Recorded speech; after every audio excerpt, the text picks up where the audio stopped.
Personalmente quiero agradeceros que estéis aquí ya hasta ahora y yo pido respeto para las siguientes veces que acudáis a las jornadas, por respeto primero a las personas que sí vienen a su hora y sobre todo a la persona que va a hacer la exposición. En este caso tenemos un tema ahora que se llama Punto de partida, situación actual y futuro de la Ley de Solidaridad de Andalucía. Y nos la va a presentar doña María del Pilar Triguero Vilreales. Pilar nació en Palma de Mallorca, aunque su vida está estrechamente vinculada a nuestra comunidad autónoma, y más en concreto a Málaga, provincia en la que lleva residiendo 27 años y donde ejerce como fisioterapeuta. Reside en Mijas Costa, junto a su marido, su hija y su hijo. Ha estado 20 años ligada al movimiento de madres y padres de alumnos de la escuela pública. Ha sido presidenta de la Confederación Andaluza CODAPA y de la Federación de APA de Málaga, donde actualmente es miembro del Comité de Notables y portavoz de la Federación. Durante 4 años ha sido la representante autonómica en la Confederación Nacional CEAPA y miembro del Consejo Escolar del Estado. Miembro del Consejo Escolar de Andalucía durante 12 años, actualmente pertenece al grupo de personalidades de reconocido prestigio en el mundo de la educación del mismo. Es miembro del Consejo Escolar Provincial de Málaga, del Consejo Andaluz de Seguridad Ciudadana, del Observatorio de la Convivencia y del Consejo Asesor Andaluz para la Prevención de las Drogodependencias y de la Comisión Regional de la Infancia, entre otros.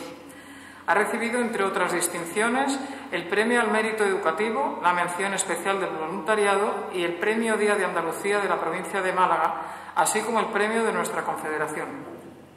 Publica artículos de opinión sobre temas educativos todas las semanas en diarios provinciales y colabora con varias revistas y publicaciones especializadas en educación. Se define a sí misma como una madre implicada fundamentalmente en la educación de sus hijos y en la mejora de la escuela pública como garantía de una educación de calidad en igualdad. Antes de que empiece Pilar, os recuerdo que a las 11:30 tendremos un descanso para poder dejar el equipaje, sacarlo de la habitación. Tenéis la opción de dejarlo en la recepción, donde una vez que dejéis las llaves se os entregará un ticket para poder asistir al comedor para comer, ¿vale? Y sin más preámbulos, le damos paso a Pilar. Muchas gracias, Yolanda. Muchas gracias, en primer lugar, a CODAPA por considerar que era la persona apropiada para haceros esta presentación, sobre todo después de haber pasado por esta mesa durante el día de ayer grandes expertos en los temas que venimos tratando durante este fin de semana y sobre todo porque después mía va a intervenir un grandísimo experto y una persona que conoce por su trabajo diario muy bien este tema. Con lo cual, abrir esta mañana para mí se convierte en un doble honor. Yo no quiero extenderme excesivamente, prefiero que las preguntas, las dudas que os vayan surgiendo tengan tiempo suficiente dentro de esta mañana. Y sí deciros que, aunque vais a ir viendo una presentación, probablemente no os dé tiempo a leerlo todo, no pasa absolutamente nada. No estamos intentando que los padres y las madres de esta confederación se conviertan en expertos legales en normativa, pero sí que tengan un conocimiento, sobre todo, de dónde partimos, cuál es nuestra realidad actual y qué es lo que realmente debemos intentar conseguir. Todos y cada uno de los avances que se han hecho en Andalucía en educación han sido promovidos, apoyados y en muchos casos empujados por la Confederación Andaluza. Durante estos 30 años, poco a poco, con el esfuerzo de muchos padres y madres y sobre todo de muchas asociaciones de padres y madres de esos colegios repartidos por toda la geografía andaluza, anónimos en su mayoría, que nadie conoce, pero que desarrollan su trabajo de forma callada y eficiente, ha sido posible pasar de una situación donde el analfabetismo era la moneda habitual del día a día de nuestras escuelas, donde el nivel educativo que se consideraba como adecuado era en muchos casos el graduado escolar de la educación general básica, y donde hoy niños y niñas que empezaron con esas expectativas muchos de ellos con alguna necesidad educativa específica o especial, hoy en día son titulados universitarios, son titulados en formación profesional, hoy desempeñan una profesión con todas las garantías que hemos sido capaces de darle desde la educación pública. Fijaros que cuando se produce el primer marco normativo de la Ley de Solidaridad en la Educación, fue en noviembre del año 99, pero lo que puso la norma sobre la mesa no era ni más ni menos que consolidar y reforzar las actuaciones de compensación que se habían iniciado una década antes, pero sobre todo intentar dar respuesta a las nuevas necesidades y situaciones actuales. Si la primera prioridad que teníamos en Andalucía era escolarizar a todo el alumnado, la segunda prioridad empezó a ser establecer el marco donde se pudieran promover esas acciones para compensar esa desigualdad a los sectores más desfavorecidos. Es la primera ley que potencia la interculturalidad. Andalucía siempre ha sido una comunidad autónoma abierta al mundo, abierta a todos y cada uno de los seres humanos que han decidido venir a nuestra tierra. Pero eso necesitaba, sobre todo, desarrollar actitudes de comunicación y de respeto entre todos los miembros de la comunidad educativa, dentro, además, de una ley que permitía ese marco de flexibilidad y que era la LOCSE. Por primera vez se establecen las directrices de coordinación y colaboración entre distintas administraciones. Nos damos cuenta de que no es solo una actuación educativa la que necesitamos, sino que necesitamos a distintas administraciones colaborando, pero fundamentalmente a las ONGs. ¿Qué son las ONG? Todas esas asociaciones de padres y madres que ya os he dicho que trabajaban de manera callada en cada uno de nuestros centros. Hay fundamentalmente dos actuaciones educativas que son especialmente significativas y que son fundamentalmente dirigidas a la atención al alumnado con discapacidad y a la implicación que tenemos que tener con todo lo respectivo a la interculturalidad. Respecto al primero, la escolarización del alumnado con necesidades educativas especiales, se avanzó notablemente en el proceso de integración y, sobre todo, se hizo un esfuerzo en la reordenación de los medios y los recursos. Tener en cuenta que pasamos de tener escolarizada a una población de manera obligatoria solo hasta los 14 años, a pasar a tenerlo hasta los 16 y por primera vez plantearnos que la escolarización se desarrollara de manera normalizada, aunque fuera en aulas de atención preferente de todos los niños independientemente de sus necesidades educativas. Dentro de esa segunda actuación tuvimos la atención a las minorías étnicas y culturales, la atención a esa población inmigrante y la integración de ese segmento de población escolar que a nadie se le escapa, que fue aumentando poco a poco en todos los años que siguieron a la promulgación de esta ley de solidaridad. Tenemos que tener en cuenta de dónde parte esta ley. Esta ley parte de que no había referencias ni marco normativo alguno, con lo cual lo primero que hace es decidir cómo se va a escolarizar el alumnado que presenta las necesidades educativas especiales, dependiendo de lo que entonces conocíamos, no de lo que tenemos ahora y de las distintas calificaciones con las que hoy nos movemos y que ayer fuisteis viendo. Teníamos tipo y grado de discapacidad y cuáles eran sus posibilidades reales de integración. Se apostó desde Andalucía porque su integración fuera en centros ordinarios y que la integración en centros específicos solo se realizara cuando era imposible la escolarización en centros ordinarios. De todas formas, incluso manteniendo al principio los centros específicos, todo lo que se desarrollaba tendía a que ese alumno pudiera poco a poco integrarse en centros ordinarios. Dentro del curso 98-99, se realizó el primer censo del alumnado con necesidades educativas especiales. Se crean los equipos de orientación educativa y los departamentos de orientación de los IES. Por primera vez se recoge de modo pormenorizado el tipo y el grado de afección de discapacidad de cada alumno y el tipo de atención educativa que recibe. Y por primera vez somos conscientes de cuáles son los recursos de la zona, lo que nos permitiría en un futuro hacer que esa planificación de cómo se van a usar los recursos fuera mucho más efectiva.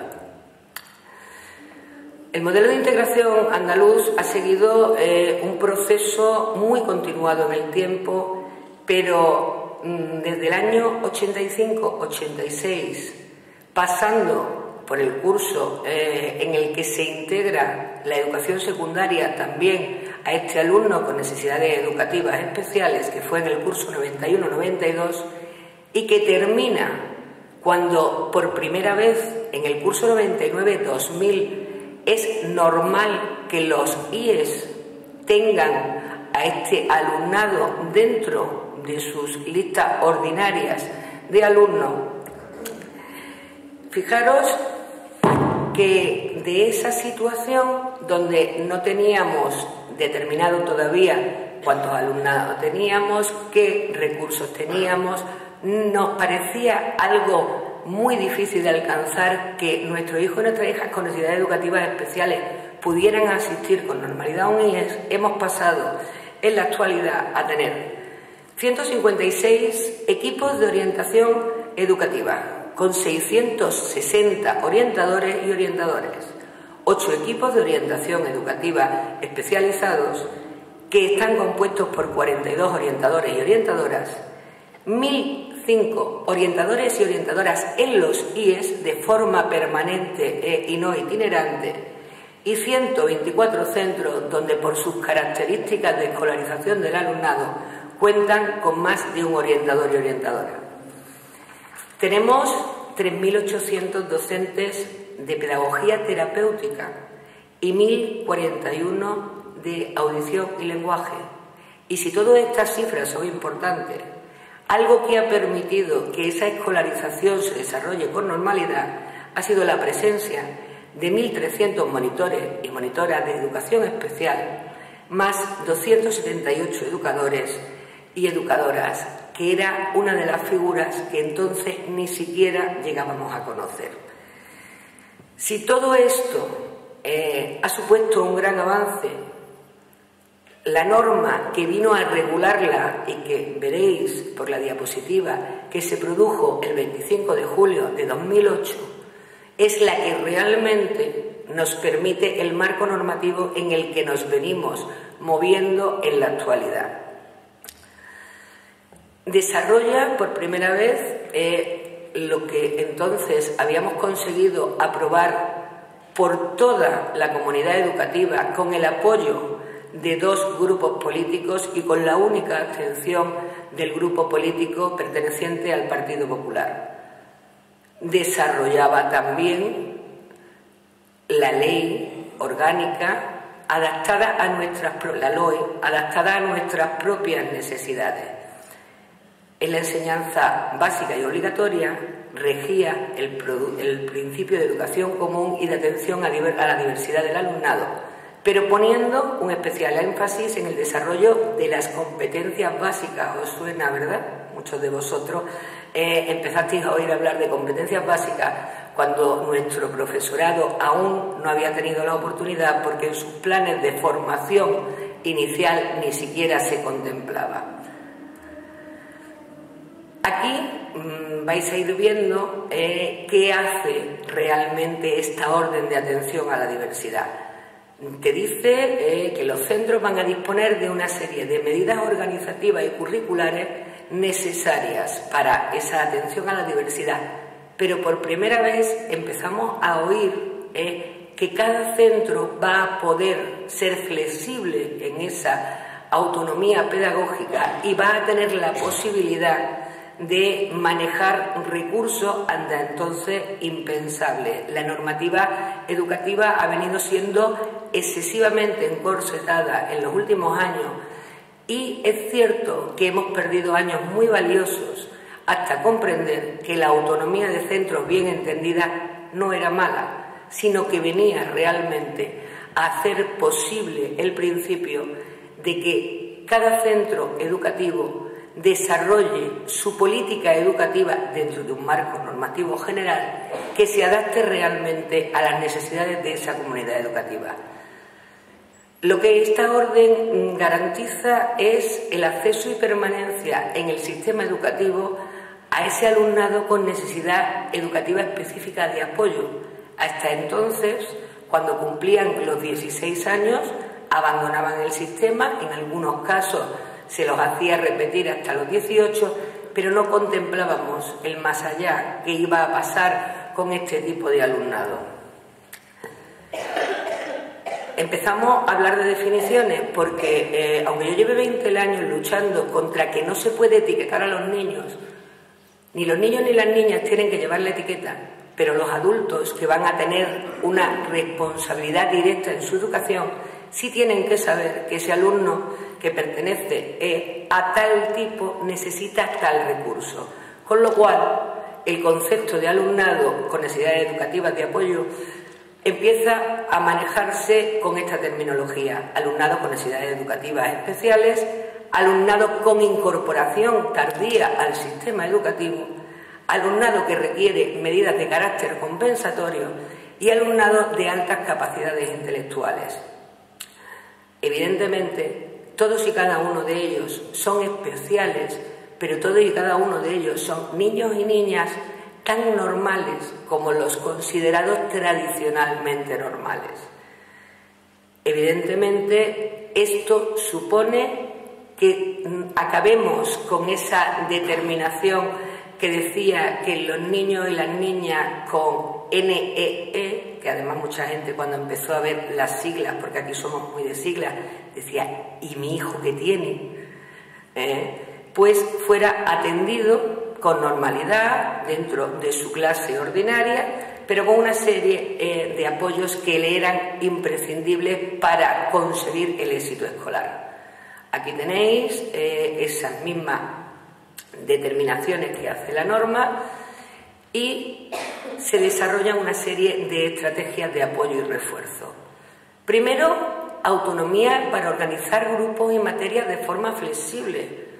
Es muy difícil organizar medidas de atención a la diversidad si el curso primero A y el curso primero B tienen que tener las mismas características, el mismo horario de lengua, el mismo horario de matemáticas y el mismo horario de educación plástica. Con lo cual, esa autonomía organizativa vino a mejorar sustancialmente la atención que este alumnado empezó a recibir. Pero además, vamos más allá.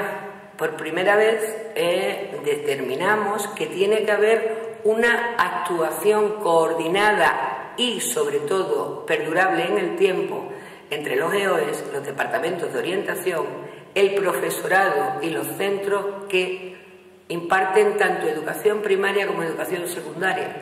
Llegó un momento en que descubrimos, sobre todo los padres y las madres que ya estábamos en estas responsabilidades, que podíamos tener centros de primaria con una magnífica atención al alumnado con necesidades educativas especiales y que cuando pasaban aquello que se llamaban los institutos, allí ni les sonaba ni sabían qué hacer con ello. Si los profesionales no tenían herramientas, imaginaron las familias que además llegaban un poco asustadas de a qué sitio van a ir mis niños. ¿No habéis oído nunca algún padre o alguna madre que os decía que su niño y su niña con 12 años era muy chiquitito para ir con niños y niñas de 18? Pues imaginaros, cuando además tenía una necesidad educativa específica o especial. Toda esa serie de actuaciones que se permiten a partir de la promulgación de esta orden parten, y vuelvo a repetirlo y no me cansaré de repetirlo, de la posibilidad de autonomía organizativa de los centros, que no es yo hago lo que quiero, que no es yo me convierto en este tipo de centro y los demás que actúen de otra forma. No, tenemos un marco normativo referencial que es la LOE a nivel orgánico de todo el Estado español. Tenemos una ley andaluza que fue pionera entre todas las comunidades autónomas, que es la LEA, y dentro de ese marco normativo utilice usted con flexibilidad todas las herramientas de las que el sistema se ha ido dotando desde que, ya os he dicho, en el año 85-86 empezamos a ver que era necesario algo más que escolarizar a todo el alumnado. Ahí tenéis todas las posibilidades que se le otorgan a los centros ya con el paraguas de una orden que los regula. Sobre todo porque cuando no teníamos la orden de atención a la diversidad, y si hay algún inspector en la sala, con todos mis respetos, que se tape los oídos, teníamos una inspección educativa que llegaba a los centros y si algo no se ajustaba al modelo que él tenía escrito en el papelito, decía: esto no se puede hacer. Pues por primera vez, en el amparo de esta orden, la inspección educativa también aprendió que era posible quitarse el corsé y empezar a hacer otro tipo de actuaciones perfectamente legales y que ellos no habían conocido cuando aprobaron las oposiciones a la inspección. Tenemos, evidentemente, unas medidas que son de carácter general y que se dan en todos los centros. ¿Por qué? Porque todos nuestros centros andaluces son centros donde puede haber cualquier niño o cualquier niña con su necesidad educativa especial o específica. Agrupamientos flexibles en grupos específicos, ya pueden ser temporales, abiertos, pero sobre todo no discriminatorios. Los desdoblamientos de los grupos en las materias instrumentales y con carácter de refuerzo, que no perdamos de vista la realidad. Esto no solo ha mejorado la integración y la inclusión de los niños con necesidades educativas especiales y específicas, esto ha venido a hacer que Andalucía haya aumentado en 7 puntos, según las últimas estadísticas, el éxito escolar de nuestro alumnado, con lo cual, sin la inclusión, no hubiera sido posible tampoco el avance del resto de nuestro alumnado. El apoyo en grupo ordinario se produce dentro de su aula normalizada, en el tiempo normalizado, y luego un horario semanal flexible adaptado a las características de cada alumno y cada alumna que presenta este tipo de necesidad educativa. Luego hay, evidentemente, unas medidas específicas para la educación secundaria obligatoria, desde la agrupación de materias en distintos ámbitos. Os suena, sobre todo a los que sois, además de responsables de vuestras AMPAs, sois miembros de los consejos escolares de vuestros centros. Tenemos una programación de actividades para las horas de libre disposición de primero y segundo de educación secundaria obligatoria, la posibilidad de que los centros tengan esa oferta de optativas propias, que nos salgamos de ese catálogo que decía estas son las optativas que hay para todo el mundo y tengan un menú a la carta de cada centro educativo, y el agrupamiento de las materias opcionales de cuarto de secundaria. Los programas de atención a la diversidad fundamentalmente nos suenan a todos por aquello de las adaptaciones curriculares significativas o no significativas. Ayer salió en muchas ocasiones y yo sí os quiero decir algo que es mi opinión personal, pero que ha sido algo que he ido viendo a lo largo de muchísimos años y de charlar con muchísimos docentes de nuestros centros educativos. No es necesaria tener una adaptación curricular significativa o no significativa, firmada, ratificada y guardada en un cajón. Lo que es necesario es que entendamos que los docentes, que además es cierto que en su momento no tuvieron por qué recibir este tipo de preparación, sí son, junto con los padres y las madres, capaces de identificar que hay un problema. Con la ayuda de los recursos de los que hoy disponemos, orientadores, PT, audición y lenguaje, son capaces de determinar cuáles son las medidas y que en muchos centros que no habían oído jamás hablar de una ACI se estaba realizando un trabajo por parte de esos docentes, de esa adaptación del currículum a las necesidades reales, a la base que esos niños y esas niñas podían ir asimilando, que no venía ratificada por ningún documento firmado. ¿Que la norma dice que el documento tiene que estar? Sí. Y evidentemente nosotros tendremos que luchar para que el documento esté. Pero que un documento firmado no es garantía. La mejor garantía es que haya una corresponsabilidad familia y escuela y que tanto la familia como la escuela trabaje día a día para conseguir que sea realidad que cada alumno o cada alumna reciba la atención educativa que necesita él o ella, no la que necesita el resto. Tenemos, evidentemente, aquí vais a ver el desarrollo de todas las medidas que os he ido diciendo. También vais a ver las exenciones, por ejemplo, que hay para los alumnos de primero, de segundo, de secundaria, que pueden quedar exentos de cursar determinadas materias optativas. ¿Por qué? Porque durante esa materia optativa van a estar recibiendo apoyo dirigido a mejorar su rendimiento y sobre todo su éxito escolar y su éxito como persona, porque no nos olvidemos que aquí no estamos hablando solo de que nuestros hijos y nuestras hijas consigan numeritos en un boletín de calificaciones.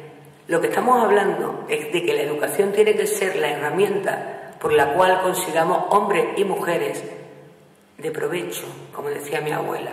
Aquellos que sean capaces de ser ciudadanos críticos, ciudadanos que colaboren con otros ciudadanos para conseguir que esa democracia de la que disfrutamos no hace tantos años, tenemos una democracia muy jovencita, porque después de que además hoy se conmemora la República Española, viviéramos un periodo donde la democracia no era ni soñada ni soñable, nuestra democracia, que cuenta con muy poquitos años de vida, es un bien que si no garantizamos mediante la educación de nuestros hijos y nuestras hijas, puede volver a desaparecer del mapa y en un futuro no tan lejano. Tenemos, evidentemente, muchísimas materias que sobre todo conoceréis los padres y las madres que estéis pasando por este tipo de situaciones en la escolarización de vuestros hijos y que para no cansaros y no agotar el tiempo solamente tenéis que entrar en la página web de la Consejería, tenéis todas y cada una de las medidas de atención a la diversidad, pero lo que es más importante es que también las tenéis disponibles en vuestros centros educativos. ¿Por qué? Porque todos y cada uno de los centros educativos tienen la obligación de, dentro de su proyecto educativo, tener todas y cada una de las medidas que van a tomar ese curso o el siguiente o el otro.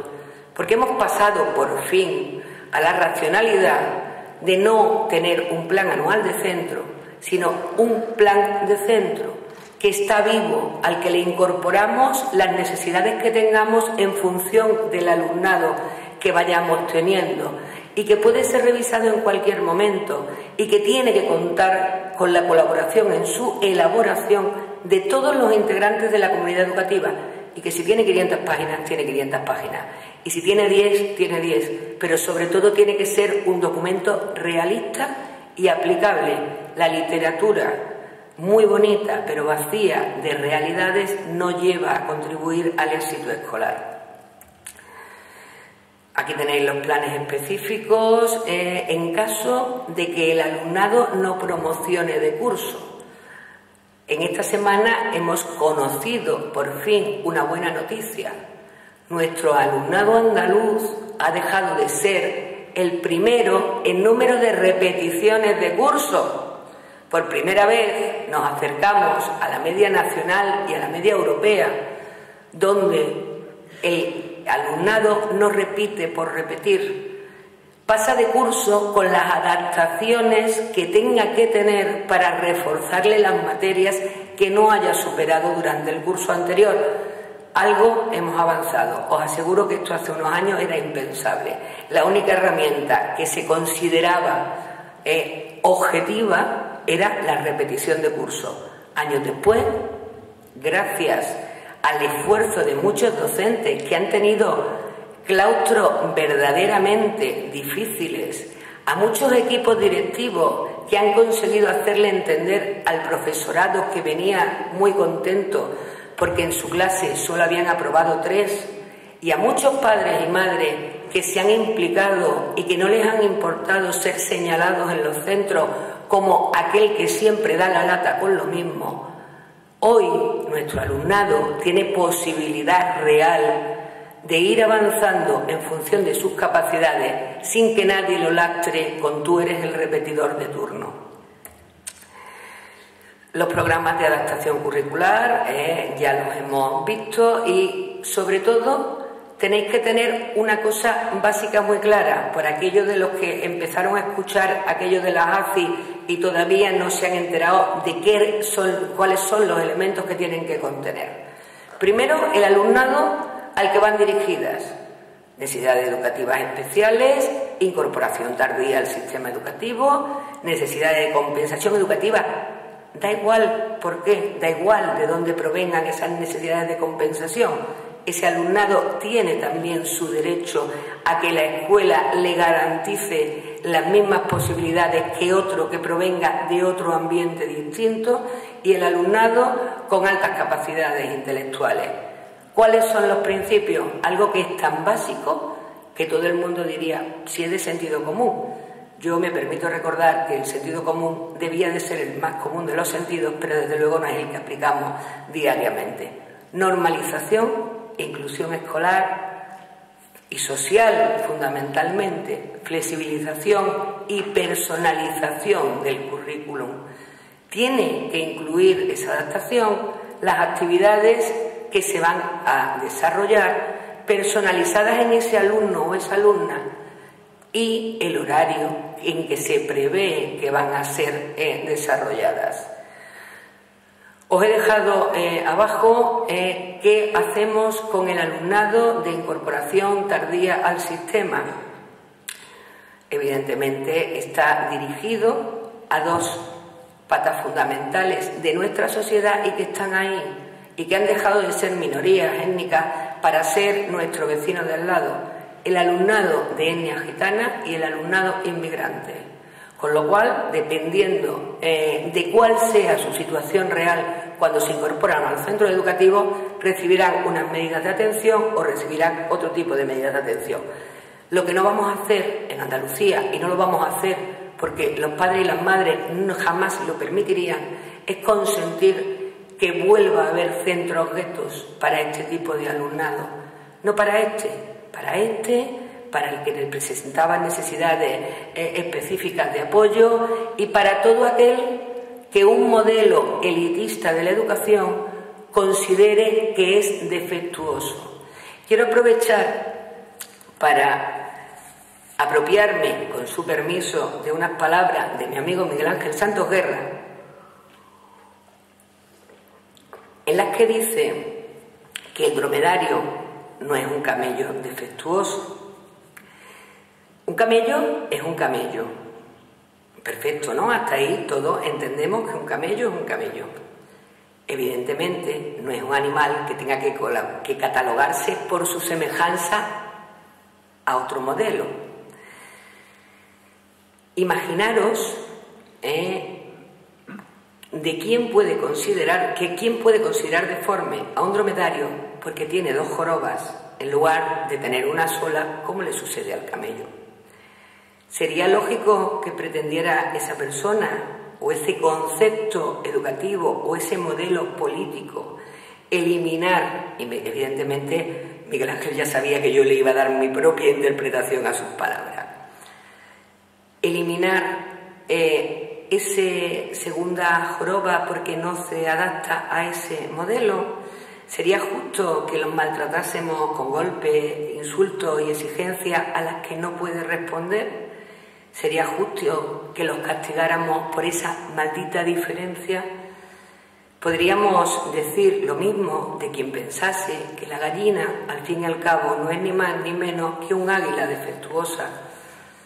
Bueno, pues nosotros, como padres y como madres, comprometidos con la educación de nuestro hijo y nuestra hija, pero comprometidos con el avance del sistema de educación público andaluz, decimos que un camello es un camello, que un dromedario es un dromedario, que una gallina es una gallina, que un águila es un águila, y que evidentemente, aunque sean obviedades cercanas al ridículo, son frecuentemente negadas cuando en la escuela, por ejemplo, y sobre todo en determinado tipo de escuela, tratan a los niños y a las niñas como si fuesen iguales, como si tuvieran que acomodarse a un prototipo establecido. Quienes se alejan de este modelo, de este arquetipo socialmente aceptable, quienes presentan algún tipo de deficiencia, evidentemente, para este tipo de personas o de concepción educativa, tienen alguna tara. Son ni más ni menos que productos defectuosos. Una niña, por ejemplo, no es ni más ni menos que un niño defectuoso. ¿Por qué? Pues porque no tiene las mismas competencias en matemáticas, porque llora cuando se cae y porque es una charlatana. Pero es que un niño con síndrome de Down no es ni más ni menos que un niño normal defectuoso, porque no puede aprender nada, porque no puede valerse en muchas ocasiones por sí mismo. Pero es que además un niño gitano es un payo defectuoso, porque es incapaz de hablar bien. Un niño magrebí no es ni más ni menos que un andaluz doblemente defectuoso, porque no domina nuestro queridísimo y honradísimo castellano, porque no conoce las costumbres, o ya que estamos en Huelva, porque no sabe quién es la Virgen del Rocío. El modelo, ese modelo que alguien ha decidido últimamente que es el válido, lo constituye un varón blanco, sano, por supuesto, inteligente, autóctono, creyente, payo, vidente, ágil, oyente, castellano parlante, y los demás son anormales, o lo que es peor, en palabras de algún político, subnormales necesitados de atención. Nuestros centros educativos, nuestra institución escolar, alberga problemáticas muy diversas, pero no se deben solo a las diferencias que son infinitas, que son como las huellas dactilares. No existen dos niños ni dos niñas iguales. No existen en una familia un hijo y una hija que sean iguales, ni aun siendo mellizos. Más allá de lo que pueda ser la apariencia física, cada ser humano tiene su propia huella personal. Y si 1 centímetro cuadrado de piel, que son esas huellas digitales, nos hacen diferentes al resto, ¿por qué no vamos a reconocer que existen diferencias a la hora de establecer los canales necesarios para conseguir que la educación de nuestro hijo y nuestra hija conlleve esa formación que os decía necesaria para que sean hombres y mujeres que trabajen en la construcción de una sociedad de futuro que no vuelva a repetir los modelos del pasado y que no haga que dentro de una serie de años se repitan los errores por los que estamos pasando actualmente. Dentro de lo que se me había pedido que os presentara, llevamos mucho tiempo diciendo que el movimiento se demuestra andando, que tenemos que ser capaces de avanzar y que CODAPA es piedra angular en el avance del sistema educativo andaluz. Como ya os comentaba con cierto deje sobre las competencias básicas, que además Juan de sonreía porque efectivamente tanto él como Rafa Mesa como yo en una ocasión decíamos, tiene guasa que sean las AMPA quienes empiecen a dominar el concepto de competencia básica y lo asimilen sin ningún tipo de problema, que la Confederación Andaluza haga unas jornadas sobre este tema, que gente muy profesional como Juan de empiece a trabajar día a día con sus centros de referencia y que algunos docentes Cuando les hablabas de competencias básicas te decían: yo mis matemáticas, yo mi lengua y yo mi inglés, sin darse cuenta de que aprender conocimientos de forma reiterativa y no saberlos aplicar es ni más ni menos que lo que nos sitúa cada vez que hay un informe internacional en los puestos donde nos sitúan. ¿Son nuestros niños más torpes, menos inteligentes, menos esforzados, ahora que está de moda la cultura del esfuerzo, a la hora de estudiar? No. Simplemente se los evalúa en algo en lo que no están aprendiendo. Se los evalúa en cómo aplicas lo que has aprendido en matemáticas y no en a ver cómo me haces esta magnífica cuenta. Se los evalúa en herramientas que les van a ayudar en su desarrollo personal y que son las competencias básicas. Pues igual que CODAPA impulsó y hizo que en muchos centros educativos entrara, aunque fuera por la puerta de la oficina del AMPA, que de todas formas iba a terminar en el despacho de la dirección. Os lo digo porque se perdieron muchas agendas de las competencias básicas y muchos manuales dentro de los despachos de dirección. Bienvenidos sean todos esos esfuerzos que se hicieron, porque de una forma sosegada, normalizada, sin grandes algaracas, conseguimos que el concepto de competencias básicas entrara en nuestros centros educativos. Tenemos que ir más allá. Tenemos que conseguir que la ley de solidaridad, que además se promulgó en un año donde ni siquiera teníamos el marco normativo que ahora tenemos, la LOE y la LEA, dé un paso más. Y ya no tenemos que hablar de solidaridad, ya somos solidarios. Ahora tenemos que hablar de equidad. Y tenemos que hablar de equidad porque o nuestro sistema educativo avanza hacia la equidad o avanza hacia el fracaso. Fijaros que he querido ilustrar esta propuesta de ley de equidad en la educación con una frase de Saint-Exupéry. Si tú eres diferente a mí, tu diferencia, en lugar de perjudicarme, me enriquece. Los que hoy nos acompañan en esta sala y nos han acompañado durante todo el fin de semana, eso lo tienen asumido. Y es una afirmación de la que dan muestras día a día. Ahora nos toca convencer al resto de las comunidades educativas de las que formamos partes y, por supuesto, a la administración educativa. ¿Cuáles son las razones que nos llevan a hacer esta propuesta de ley de equidad? El concepto de equidad en el campo de la educación hace referencia al tratamiento igual en cuanto al acceso, a la permanencia y al éxito del sistema educativo para todos y para todas, sin distinción de género, etnia, religión, condición social, económica o política. Os puede parecer muy obvio, pero todas y cada una de las cosas que acabo de leer están en juego con el cambio de modelo educativo que parece que si no somos capaces de parar, va a entrar en vigor. Por cierto, buenas noticias.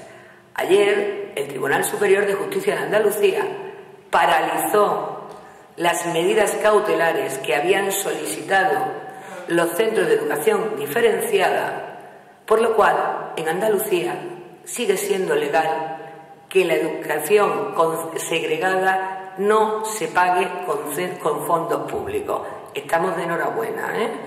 Muchos nos temíamos que como medidas cautelares, una vez más, se volviera a parar una decisión que hablaba de equidad y hablaba de no es posible la distinción en función del sexo, y sin embargo esta vez han sido sensatos, han sido coherentes y han dicho: efectivamente, con dinero público no se paga una educación segregada y diferenciada.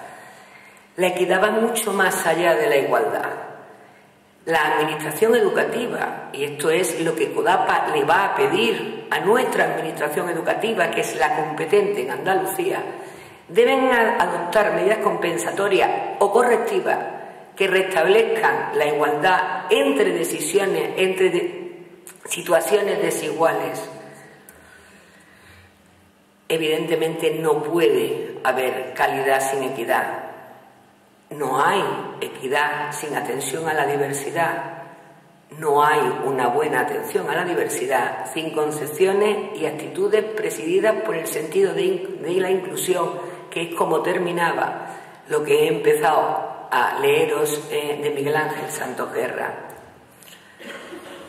La educación inclusiva, desde sus primeros momentos, estuvo más focalizada en el alumnado con necesidades educativas especiales, porque era necesario, y así se planteó, dar un paso más en la integración de este alumnado en las aulas regulares, pero ya no estamos en el curso 88-89.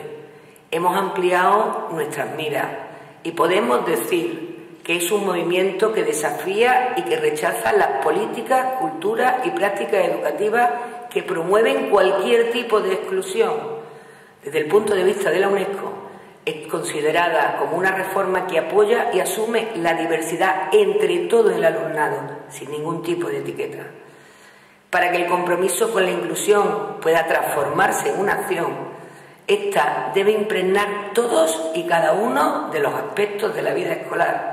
No es una tarea aparte que tenga que coordinar una persona o que tenga que ser un grupo específico. Tiene que ser el corazón de la escuela, como decía Ainsworth.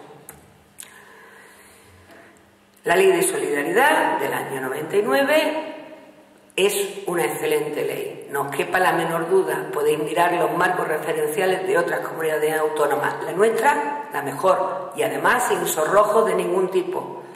Pero ha llegado el momento de adaptarla a los cambios legislativos, educativos y sobre todo sociales que se han producido en los últimos tiempos. Ya sabéis que se aprobó la LEA, que se aprobó la LOE, que además en el 2007 se aprobó una ley de igualdad de género en Andalucía, que hemos dado muchísimos pasos importantes para la inclusión educativa, que hemos avanzado en la materia de escolarización más distributiva. Vamos, que en los centros concertados han empezado a oír hablar de necesidades educativas especiales, ni más ni menos. Que se han establecido nuevas medidas y nuevas estrategias para la atención a la diversidad y que nuestra sociedad es cada día más diversa, sobre todo por fenómenos culturales, actualmente por los económicos, por los lingüísticos, por los de género, por los de capacidad, y porque tenemos el marco legal que lo hace posible. Nuestra Ley Andaluza de Educación, en su título tercero, dedicado a la equidad, decía o abordaba el aspecto referencial donde nos vamos a basar para hacer esta propuesta: alumnado con necesidades educativas específicas de apoyo, las residencias escolares, la gratuidad, las becas y las ayudas. ¿Por qué pongo esto en una ley? Pues ni más ni menos que porque necesitamos un techo legal que resguarde las políticas que actualmente está llevando a cabo el gobierno andaluz. Fijaros que todos los padres y las madres que estamos aquí conocemos el plan de apertura de centros, el decreto de apoyo a las familias, conocemos que nuestros niños y nuestras niñas van al colegio cuando es necesario y al instituto cuando es necesario en un transporte escolar gratuito. Conocemos la gratuidad de libros de texto, conocemos actividades como el PROA y el PARSE, y todos pensamos que eso está ahí y que es intocable. Es más, somos la única comunidad autónoma con becas propias. La beca 6.000, que ha venido a conseguir que muchos niños y niñas que no hubieran tenido una posibilidad real de continuar más allá de la educación secundaria obligatoria, hoy en día puedan seguir teniendo una posibilidad de éxito. Y tenemos la beca de segunda oportunidad, porque tenemos que ser conscientes que en Andalucía nuestros jóvenes abandonaban el sistema por la vía rápida porque tenían esperándolo un puesto de trabajo donde conseguían una rentabilidad económica en un mes superior a la de muchos titulados universitarios, pero que cuando esa burbuja estalló, la realidad es que están en paro y sin ni siquiera una formación básica que les permita optar a alcanzar un puesto de trabajo. Todo eso que consideramos normal porque lo tenemos ahí, ha sido gracias al trabajo de mucha de la gente que hay aquí sentada y sobre todo de una voluntad política. No os quepa la menor duda, hay muchas formas de gestionar una crisis económica y hay muchas formas de hacer política. La defensa que ahora mismo se está haciendo en Andalucía de todo este tipo de programas, evidentemente amparados en que CODAPA no va a permitir un paso atrás, tenemos que salvaguardarlas de alguna manera. Es el momento de convertir todo este rango normativo de órdenes, de decretos, en una ley que garantice que nuestros niños y nuestras niñas, los que están actualmente en el sistema y los que vengan, tengan el derecho consagrado a seguir disfrutando de esto independientemente del partido político que esté gobernando. La escolarización del alumnado que presenta características específicas debe realizarse de forma equilibrada en todos los centros sostenidos con fondos públicos. A mí se me conoce por ser muy combativa con la escuela concertada, por no querer ni una unidad concertada, con una sola excepción. Jamás he dicho que no a un centro concertado que ha pedido una unidad de educación especial. Es más, los animo a pedir la segunda. Es más, animo a la Administración a que los dote de cualquier recurso. ¿Por qué? Porque ni todos los centros sostenidos con fondos públicos son iguales, como no lo son tampoco los públicos. Ni podemos ser la excusa que tienen, porque como no tienen recursos no pueden escolarizar a este tipo de alumnado. Con lo cual, siempre que un centro concertado sostenido con fondos públicos pida este tipo de unidades, ahí voy a estar yo empujando para que se la den. Y para que sea real que los centros concertados no se convierten en guetos cerrados para una élite que no presenta ningún tipo de necesidad educativa especial.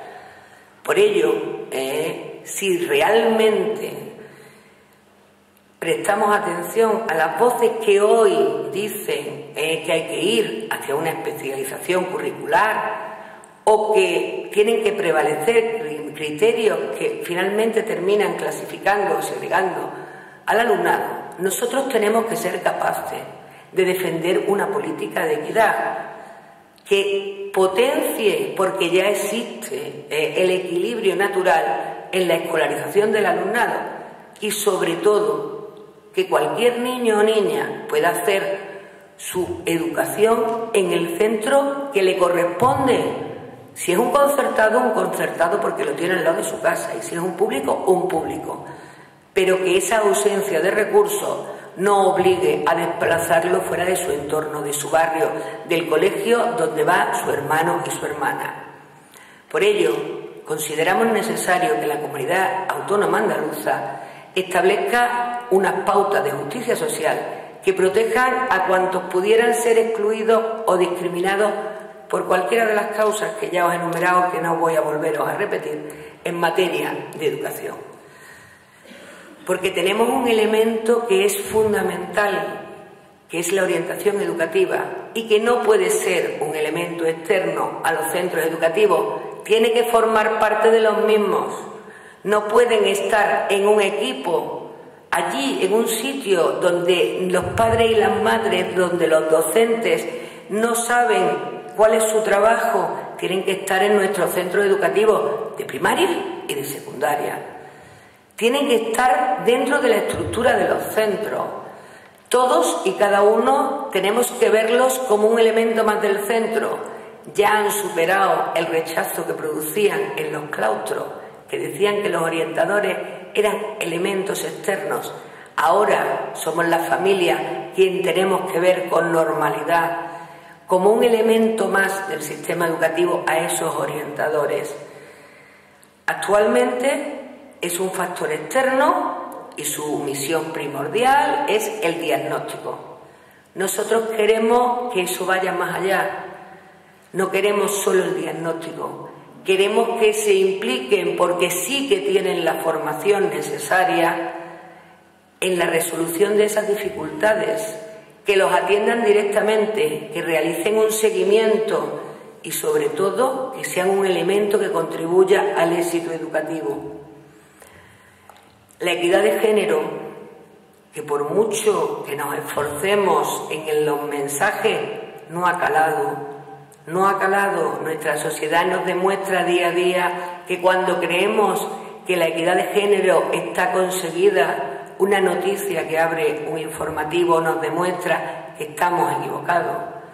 Tiene que convertirse en un valor básico a defender en todos y cada uno de nuestros centros educativos. La lucha y la promoción por la igualdad efectiva entre hombres y mujeres en todos los ámbitos y prácticas del sistema educativo ya vienen establecidos en el título 3 de la Ley de Educación de Andalucía. Desarrollémoslo. Veámoslo como algo normal, no como una medida que tiene que impulsar el fulanito o la fulanita, que para eso le hemos puesto, que a eso somos muy aficionados, el título de coordinador de o como impulsor de. Queremos que sea un elemento que esté dentro de nuestros centros educativos. El primer plan estratégico, que ya os hablaba de él anteriormente, tiene que desarrollarse, que os vuelvo a decir que la normativa escrita no nos sirve de nada. Necesitamos desarrollarla, necesitamos que las personas vivan con esa normalidad este tipo de situaciones. Tienen que dar respuestas justas e igualitarias y tienen que ser algo que impregne el currículum, las medidas organizativas y estructurales. Todavía hoy, si hacéis un estudio de determinados modelos que sigue nuestro alumnado a la hora de escoger determinadas optativas o determinadas actividades, sigue imperando un modelo donde la equidad brilla por su ausencia. Os hablaba de ni más ni menos que la política de becas y de ayudas tiene que venir a garantizar la igualdad de todas las personas en el ejercicio del derecho a la educación consagrado por la Constitución, pero que las políticas que corren actualmente en nuestro territorio español tienen toda la pinta, y espero equivocarme, mira que no me gusta equivocarme, me gusta llevar la razón, con lo cual esta vez espero equivocarme, desde luego no van a favorecer este tipo de medidas. Queremos que se pueda seguir ejecutando desde Andalucía las becas y las ayudas estatales, por supuesto, que no sufran el recorte de 20 millones de euros que han sufrido. Solo estoy haciendo referencia a las posobligatorias, no estoy haciendo referencia a la universidad. Si entramos en ese terreno, que ya no es nuestro ámbito, el recorte es brutal. La forma de parar la formación de hijos e hijas de familias humildes ha sido brutal, y el daño que se le va a hacer a este país, que no se ve de un año para otro, que se va a ver en los próximos 15 o 20 años, no va a tener fácil solución. Tenemos que impulsar, como os decía, nuestras becas y nuestras ayudas propias, las que son nuestras, las que hemos sido capaces de poner en marcha y, sobre todo, y ayer lo decía la consejera, de mantener, que hoy en día vale doble. Os aseguro que vale doble. CODAPAS sabe el esfuerzo económico que está desarrollando la Consejería de Educación solo en el intento de mantener las señas de identidad que nos son propias y que firmamos en un acuerdo de colaboración entre CODAPA y la Consejería para el desarrollo de la Ley de Educación de Andalucía. Tenemos que seguir impulsando eso que todo el mundo considera que es normal y que os garantizo que no lo es, que aquí no oímos hablar de los tuppers en la escuela, oímos hablar de comedores escolares, no oímos hablar de niños que andan 7 kilómetros o que tienen que subir un taxi pagado por los bolsillos de los padres a por ellos, hablamos de transporte escolar, pero que eso ya está sucediendo en nuestro territorio español, que no está tan lejos, que Despeñaperros está muy cerca. Tenemos que conseguir que nuestro alumnado no abandone el sistema educativo porque no tienen dinero para podérselo permitir. Por eso nuestra iniciativa considero que tiene que tener fundamentalmente unos principios que contemplen la adaptación de la ley de solidaridad, de esa de la que fuimos capaces de dotarnos en el año 99, al marco de una escuela inclusiva. Ayer alguien definía muy bien lo que era la escuela integradora y lo que era la escuela inclusiva. Ya hemos integrado, vamos a seguir luchando por la inclusión. Tenemos que tener un desarrollo de todo lo contemplado en la LEA en cuanto a equidad. Necesitamos esa escolarización equilibrada en todos los centros sostenidos con fondos públicos. Necesitamos una orientación integrada dentro de los centros educativos, no un elemento externo. Necesitamos potenciar la equidad de género porque es un valor que debe presidir todos los aspectos que rigen la vida de un centro educativo, y necesitamos ese impulso a la política de becas y ayuda que garanticen ese derecho real a la igualdad en educación. Muchas gracias.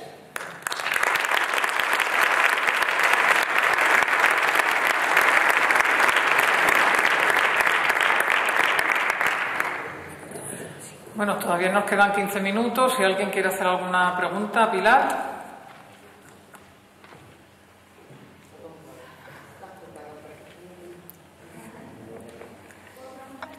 Ahora te llevan el Rosa el micrófono.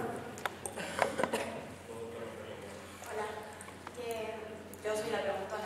Perdona, ¿te lo puedes acercar un poquito más fuerte? Gracias. Yo soy muy preguntona, a mí me gusta sacarme siempre las dudas, ¿no? Si nos dices tu nombre... como no me presento, Verónica me llamo. ¿De qué depende de si el niño tiene que repetir o no? Porque tengo en caso un paciente que ahora en el cole le han dicho que debería repetir. ¿De qué curso? Segundo. Segundo. De primaria o de secundaria. De primaria, perdón.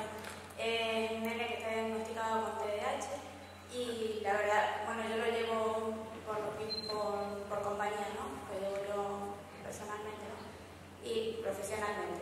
Y la verdad es que la psicóloga y yo creemos que no debería repetir, pero el profesor le ha dicho a la madre que es posible que repita. Entonces, ¿quién decide eso en verdad? Porque eso está en la madre como un poco perdida en ese sentido. Vamos a ver. Actualmente, con la normativa que tenemos, en el término de una etapa, y segundo de primaria es el término del primer ciclo de la educación primaria, es cuando existe la posibilidad de que el alumno o la alumna repita curso. ¿Quién toma esa decisión? El equipo educativo del alumno.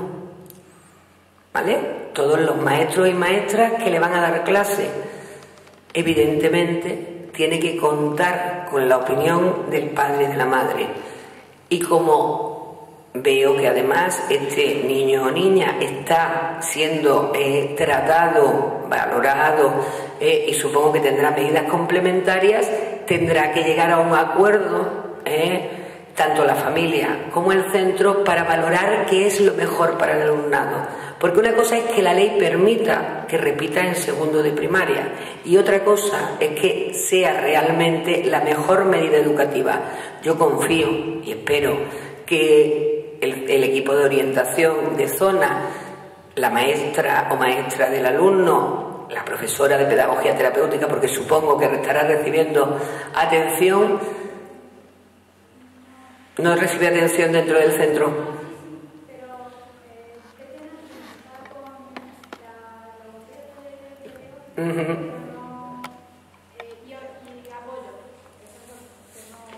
Pues en principio yo considero que la decisión va a corresponder a aquellos que tienen un juicio de valor real, que son quienes están viendo el desarrollo evolutivo del niño o de la niña.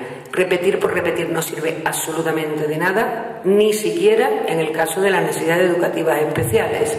Lo que sí hay que tener en cuenta es qué es lo mejor para el niño o para la niña, no qué es lo mejor para la organización del centro o para el criterio de los padres.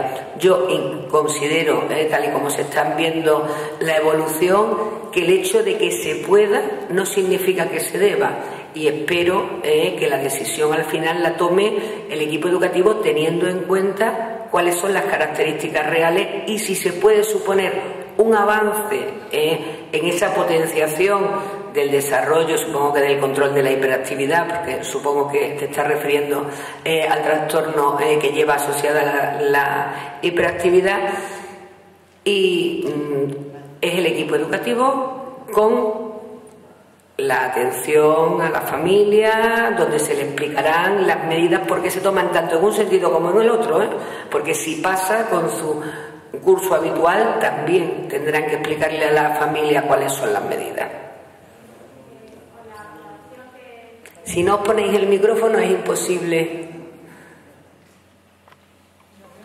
Entre la psicóloga y yo, que hablemos, porque la María no está un poco obvia, entre la psicóloga y yo, que la llevamos por particular, y hablando con la madre, pensábamos que el nene no debe repetir porque es un nene que le cuesta mucho el caso, que lo lleva muy mal. Y aparte, o sea, es un nene que se dedica mucho. Cuando está en consulta, conmigo, con la psicóloga, siempre le dedica mucho tiempo, nos dedica mucho tiempo, gracias a Dios, un buen paciente. Entonces, ayer dijiste que los gabinetes privados, de hecho yo no trabajo con la psicóloga, pero los gabinetes privados y las personas privadas, los profesionales privados, no tengo, o sea, es como que... Te aclaro lo que dije ayer porque suscitó mucha polémica. Vamos a ver, lo que dije ayer fue contestando a una afirmación hecha con rotundidad de que tenía la misma validez ante un juez. En ese marco, contesté el informe de un gabinete psicopedagógico privado o el informe de un organismo oficial. Dije ayer y reafirmo hoy que para nada. No existe ni una sentencia judicial que equipare el informe de un gabinete psicopedagógico a un informe contrapuesto de un organismo oficial. Y lo dije en función de algo que defiendo y defenderé, le pese a quien le pese. La única manera de garantizar el acceso de toda la ciudadanía a ese tipo de servicios es que se haga con el aval de lo público. Lo público tiene que ser sello de garantía. Eso no significa, bajo ningún concepto, que los profesionales que trabajáis en el campo privado seáis mejores o peores profesionales. Lo único que significa es que jamás puede tener la misma validez un informe de un organismo oficial que el informe, y además te voy a aclarar más, de determinados equipos psicopedagógicos privados que filtran informes en plan churros. Me gustaría, pero no es el caso, leeros varios informes de alumnos y alumnas de distintas edades, de distintas casuísticas, que curiosamente corresponden todos a un modelo tipo de ese gabinete. Y tú te sonríes porque conoces también que eso ocurre, ¿vale? Lo que quería decir no es que tu informe no tenga validez. Probablemente, aunque la situación en la que tú tratas a ese niño es completamente distinta a la que vive durante 5 horas en su centro educativo, sea muy válida porque es tu trabajo y es tu implicación personal la que va a hacer que la valoración sea correcta. De lo que no me fío para nada es de ese otro modelo que ha fabricado etiquetas de muchos colores que en vez de venir a mejorar nuestro sistema educativo vienen a producir enfrentamientos entre el papá que llega con la etiquetita ya puesta, mire usted que es que a mí es que mi gabinete me ha dicho esto, y el informe del OEE que dice, pues mire usted, nuestra realidad es otra. Lo que sí tenéis que hacer, seáis los profesionales privados que atendéis al niño, o seáis los PT y los de apoyo y los de audición y lenguaje que atienden al niño en los centros, tenéis que tener una relación. No podéis estar sordos el uno al otro y no podéis tener vuestra propia opinión. No es posible tratar a un mismo paciente, y eso ya te lo digo desde mi experiencia profesional, sin estar en contacto con las otras especialistas que lo tratan. Y desde luego no puede haber diferencias abismales entre el informe que tú emitas y el que emita el centro, porque si no, algo está fallando. De hecho, con la psicóloga trabajamos muy parecido y no, eso es imposible. Yo soy de la que consulto hasta con el podólogo, si es posible, y de hecho le he derivado al podólogo. Teresa, ¿te importa que atiendan allí, que está más cerca, y ahora pasas tú? Gracias. Hola. Estaba primero aquella persona, bueno, no importa. Mi nombre es Juan. Pilar, ¿tú crees que la inclusión de alumnos con necesidades educativas especiales en grupos ordinarios siempre es positiva? No. ¿Me estás preguntando categóricamente? No. No puede haber nunca, jamás, una respuesta positiva a ese tipo de afirmación. Ahora, te digo, ¿es beneficiosa la inclusión que no la integración del alumno, sea cual sea su necesidad educativa especial? Sí. Ahora, ¿qué va a determinar hasta dónde llega el beneficio? El que haya una atención individualizada. No es lo mismo integrar que incluir. Integrar es yo, educador o yo, monitor, saco al niño o a la niña del aula específica y me lo llevo a la clase de matemáticas. ¿Beneficia esa inclusión? No. Yo, educador, yo, monitor, saco a mi niño o a mi niña de ese aula específica y me lo llevo a música, a plástica, a actividades al aire libre, a actividades donde puede tocar, palpar, reír y llorar con sus compañeros. Ese tipo de inclusión siempre va a mejorar no solo al niño con necesidades educativas especiales, a todo el resto de sus compañeros y compañeras. Por eso te digo, si me preguntas categóricamente, ¿todos, todo el tiempo y para todo? No. ¿Siempre es beneficioso? Sí. Incluso, fíjate, nosotros dentro de un programa que llevamos a cabo dentro del grupo de motóricos en la provincia de Málaga, pues a un padre que estaba muy empeñado en que, bueno, su hijo era un niño, pertenecía a un aula específica de parálisis cerebral, que respondía a impulso cuando escuchaba ruidos de otros niños. Bueno, pues vamos a probar. Y se probó a sacarlo a determinadas actividades. Bueno, su grado de discapacidad evidentemente no sufrió cambio. Su grado de felicidad sufrió muchos, para mejor. Con lo cual es posible siempre algún tipo de inclusión, pero adaptada a cada alumno y a cada alumna.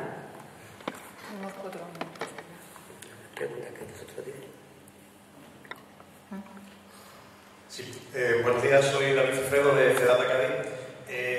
Ha hecho Pilar una exposición planteando un escenario en cuanto a la normativa en Andalucía, en políticas de equidad, bueno, que nos podemos sentir satisfechos y yo puedo compartir esa reflexión, pero yo tengo que plantear mi tremenda preocupación porque normativa que tengamos, por bondadosa que sea, si no va acompañada de la consecuente política de presupuesto, no van a tener efecto nunca jamás. Estamos en un momento, y ayer, en distintas fases, personas que estaban en la mesa comentaban, no es el mejor momento, no estamos.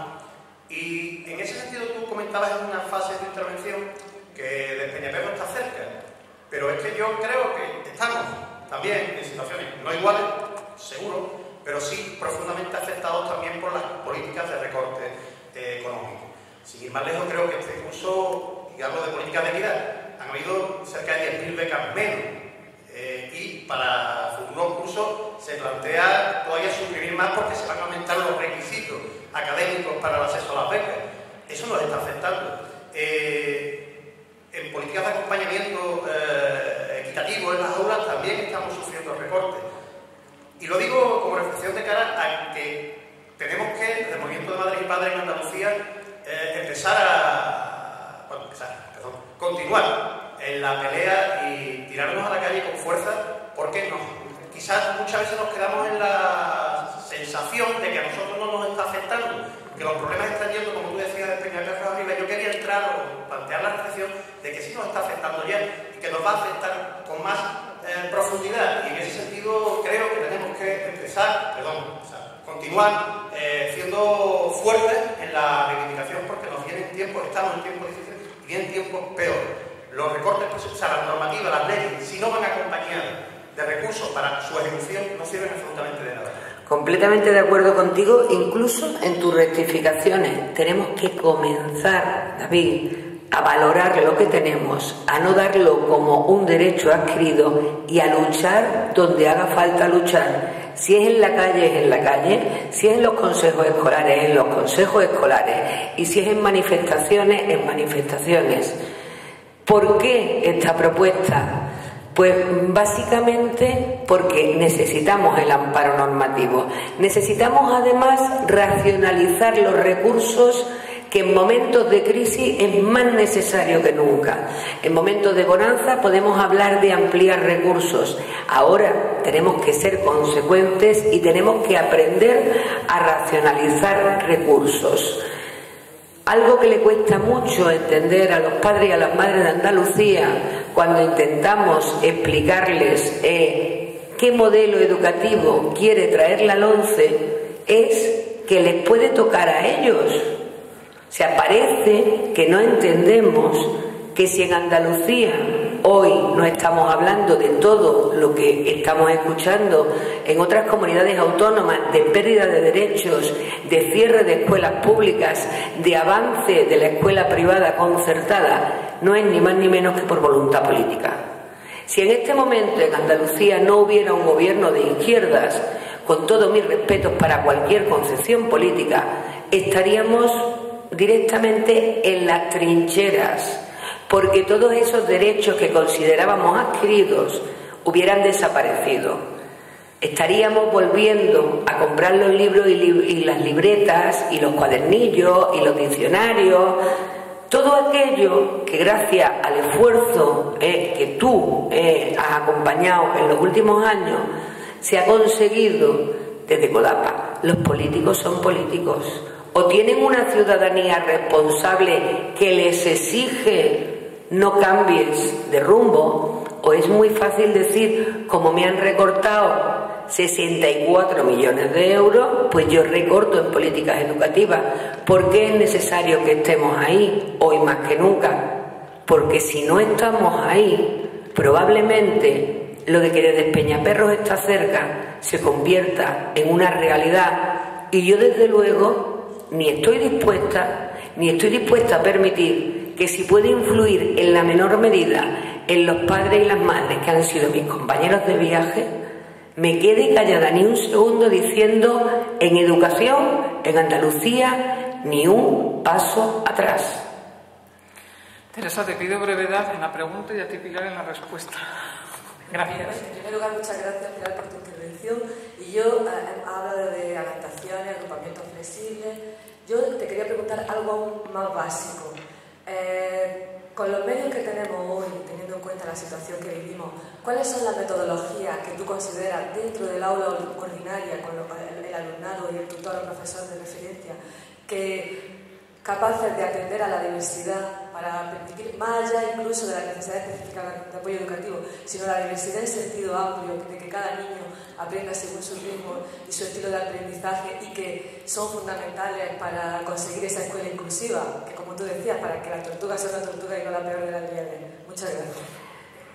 Hombre, Teresa, teniendo en cuenta que entre el amplio currículum que ha leído mi querida Yolanda, no está diplomado en magisterio ni en pedagogía, y que justo detrás mía sí que va a intervenir alguien que posee esa titulación, yo solo te puedo dar mi visión de madre. Te puedo decir que cuando realmente se trabaja con un objetivo y se trabaja con una correlación estrecha familia y escuela, es posible atender a esa diversidad y garantizar el éxito escolar. Pero, hombre, ya me guardaría yo, teniendo a un profesional tan reconocido como Juan de Dios, de contestarse a esa pregunta de manera profesional. Yo soy una madre, ni más ni menos. Si llevo mucho tiempo en esto es porque, al igual que todos y cada uno de vosotros, me preocupa la situación, no ya de mis hijos, evidentemente, sino de todo el alumnado que hoy en día va a la escuela en Andalucía. Pero yo soy profesional en mi ámbito de trabajo, no más. Muchas gracias, Pilar. Te agradecemos la... Es que vamos a cortar ya, hija mía, porque si no es que ese efecto dominó.